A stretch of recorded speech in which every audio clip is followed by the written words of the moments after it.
Bismillahirrahmanirrahim. Assalamualaikum warahmatullahi wabarakatuh. Jumpa lagi Bapak Ibu guru hebat. Salam sehat, salam semangat. Semoga Bapak Ibu semua tetap diberikan kesehatan, tetap diberikan semangat, sehingga bisa melaksanakan proses belajar mengajar di instansi atau di tempat dinas masing-masing kita. Mudah-mudahan silaturahmi, tatap muka, dan kegiatan kita yang kita lakukan dengan para peserta didik memberikan energi-energi positif kepada kita khususnya sebagai tenaga pendidik, dan juga memberikan efek-efek positif kepada para peserta didik kita. Amin. Baik Bapak Ibu, dalam video part 2 ini kita akan membahas kelanjutan mengenai karakteristik peserta didik. Pada video part 1 kita sudah membahas karakteristik peserta didik dari etnik atau suku bangsa, kultural atau budaya, status sosial, minat, perkembangan kognitif, dan kemampuan awal. Insya Allah pada video part 2 ini kita akan melanjutkan pembahasan mengenai karakteristik peserta didik, yakni mengenai gaya belajar, motivasi, perkembangan emosi, perkembangan sosial, perkembangan moral dan spiritual, perkembangan motorik. Insya Allah 6 karakteristik peserta didik ini yang akan kita bahas pada video kali ini. Baik Bapak Ibu, kita langsung masuk kepada karakteristik peserta didik dari sisi gaya belajar.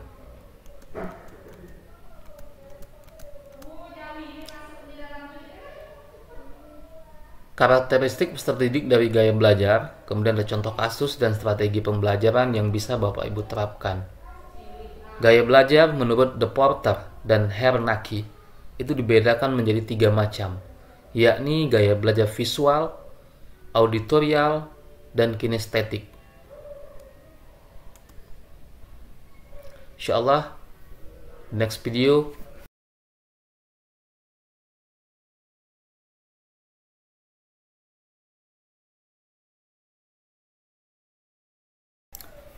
kita akan bahas mengenai karakteristik plus peserta didik dilihat dari gaya belajarnya, yakni visual, auditorial, dan kinestetik.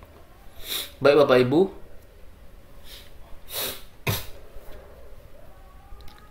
strategi pembelajaran yang bisa kita terapkan, contoh kasusnya seperti ini. Pak Fitrah sebagai guru di suatu kelas dengan 20 peserta didik. Dari jumlah tersebut diketahui ada 2 jenis gaya belajar yang dominan. Ada 2 jenis gaya belajar yang mendominasi peserta didiknya, yakni 13 peserta didik bergaya visual dan 7 peserta didik lainnya bersifat auditorial. Akan lebih tepat jika Pak Fitrah melakukan pembelajaran dengan membuat 2 kelompok berdasarkan gaya belajar peserta didik. Pembelajaran kelompok visual bisa dilakukan dengan menampilkan video pembelajaran, sedangkan pembelajaran kelompok auditorial bisa dilakukan dengan mendengarkan audio pembelajaran atau melakukan diskusi. Baik Bapak Ibu, kemudian yang kedua adalah motivasi. Contoh kasus dan strategi pembelajaran yang bisa diterapkan. Motivasi belajar adalah dorongan yang timbul dari dalam diri siswa, intrinsik, dan dari luar diri siswa, ekstrinsik, untuk melakukan sesuatu, dalam hal ini untuk melakukan kegiatan pembelajaran. Motivasi intrinsik meliputi hasrat dan keinginan untuk berhasil, dorongan kebutuhan untuk belajar, dan harapan akan cita-cita siswa. Sedangkan motivasi ekstrinsik atau motivasi dorongan dari luar meliputi adanya penghargaan, lingkungan belajar yang kondusif, kegiatan belajar yang menarik, dan adanya upaya guru dalam membelajarkan siswa. Nah, contoh kasus dan strategi yang bisa diterapkan. Misalnya, Pak Fitrah sebagai guru di sekolah dasar meminta muridnya membuat kelompok belajar dan kemudian mendiskusikan suatu topik. Setelah berakhirnya waktu diskusi, masing-masing kelompok diminta untuk melaporkan atau mempresentasikan hasil diskusinya. Setelah satu kelompok menyelesaikan presentasi hasil diskusi, Kemudian Pak Fitrah memberikan reward. Rewardnya cukup berupa ucapan pujian dengan mengatakan, kalian hebat, kalian luar biasa.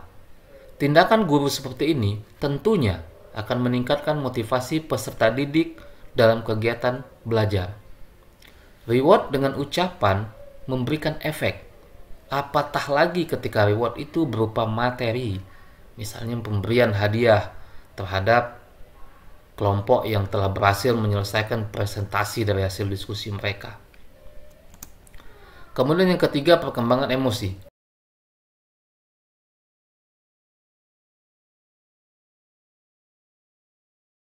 Tidak bisa dipungkiri Bapak Ibu, ketika kita mendengar kata emosi, maka makna yang muncul adalah sesuatu yang negatif. Padahal, secara de facto, emosi bukan hanya sesuatu yang negatif, sangat bisa positif, tergantung diarahkan kemana energi emosi tersebut. Nah, emosi yang positif tentunya akan memberikan pengaruh positif juga terhadap kegiatan pembelajaran. Berdasarkan statement di atas, contoh kasus dan strategi pembelajaran yang bisa diterapkan misalnya, Pak Fitrah sebagai guru di sekolah dasar dalam melakukan proses pembelajaran harus menciptakan suasana emosi positif, suasana yang menyenangkan, menenangkan, dan bukan malah sebaliknya. Untuk itu, Pak Fitrah bisa menggunakan metode pembelajaran yang menyenangkan, enjoy learning, belajar menggunakan alat permainan atau media sejenisnya. Baik Bapak Ibu, selanjutnya adalah perkembangan sosial. Perkembangan sosial peserta didik merupakan kemampuan peserta didik untuk menyesuaikan diri terhadap norma-norma dan tradisi yang berlaku pada kelompok atau masyarakat. Kemampuan untuk saling berkomunikasi dan kerjasama. Perkembangan sosial peserta didik dapat diketahui atau dilihat dari tingkatan kemampuannya dalam berinteraksi dengan orang lain dan menjadi masyarakat di lingkungannya. Contoh kasus dan strategi pembelajaran yang bisa diterapkan, misalnya, dalam kegiatan pembelajaran, Pak Fitrah selaku tenaga pendidik bisa menerapkan pembelajaran kooperatif, yakni pembelajaran yang berisi tentang kegiatan membantu mengembangkan sikap kerjasama dan saling menghargai pada peserta didik. Dan Pak Fitrah juga bisa menerapkan pembelajaran kolaboratif atau kegiatan pembelajaran yang mampu mengembangkan sikap saling membantu dan berbagi dalam pembelajaran.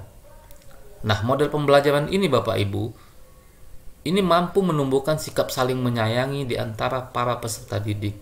Dan harapannya, sikap saling menyayangi ini juga akan dipraktekkan dalam kehidupan mereka di dalam masyarakatnya. Kemudian selanjutnya Bapak Ibu, perkembangan moral dan spiritual. Ada beberapa metode yang bisa diterapkan oleh tenaga pendidik dalam upaya mengembangkan nilai-nilai moral dan spiritual. Yang pertama, menerapkan pembiasaan. Contohnya, membiasakan membaca doa sebelum memulai dan mengakhiri kegiatan pembelajaran. Tentunya ini bernilai spiritual yang luar biasa Bapak Ibu. Kemudian yang kedua, keteladanan. Misal contohnya, guru menjadikan dirinya sebagai role model agar langsung terhadap peserta didik baik dalam ucapan, perbuatan maupun penampilan. Mencontohkan melalui perbuatan jauh lebih efektif dibandingkan hanya dengan ucapan. Bapak Ibu yang hebat. Kemudian yang terakhir adalah perkembangan motorik. Harlock 1978 mengatakan bahwa perkembangan motorik berarti perkembangan pengendalian gerakan jasmaniah melalui kegiatan pusat syaraf, urat syaraf, dan otot yang terkoordinasi. Menurut Widya Stuti dan Wijaya Ningsih, tahun 2014, pertumbuhan fisik tidak hanya berupa pertambahan berat badan dan tinggi badan. Ini juga termasuk mengembangkan kendali terhadap otot-otot tubuh dan meningkatnya koordinasi fisik. Nah, contoh kasus dan strategi pembelajaran yang bisa diterapkan, misalnya Pak Fitrah sebagai guru mata pelajaran penjas, pada saat memberikan kegiatan praktek jasmani, sebaiknya menyesuaikan dengan perkembangan motorik anak. Materi praktek yang diberikan harus disesuaikan dengan fase atau kelas peserta didik, karena hal itu erat kaitannya dengan kemampuan motorik anak. Baik Bapak Ibu, semoga dalam video part 2 ini mengenai karakteristik peserta didik bisa bermanfaat untuk kita semuanya dan bisa berkah untuk kita semuanya. Sekali lagi, tidak bosan-bosannya saya mengingatkan Bapak Ibu semua, jangan jadikan video saya ini sebagai satu-satunya sumber, satu-satunya referensi dalam kegiatan pembelajaran Bapak Ibu. Karena saya hanya manusia biasa, telah banyak kekurangan yang ada pada diri saya. Apa yang ada, kelebihan yang saya munculkan dalam video ini, itu murni datangnya dari Allah Subhanahu wa Ta'ala. Baik Bapak Ibu, mudah-mudahan bermanfaat, semoga berkah untuk kita semuanya. Jangan lupa like, comment, share, dan subscribe. Saya akhiri.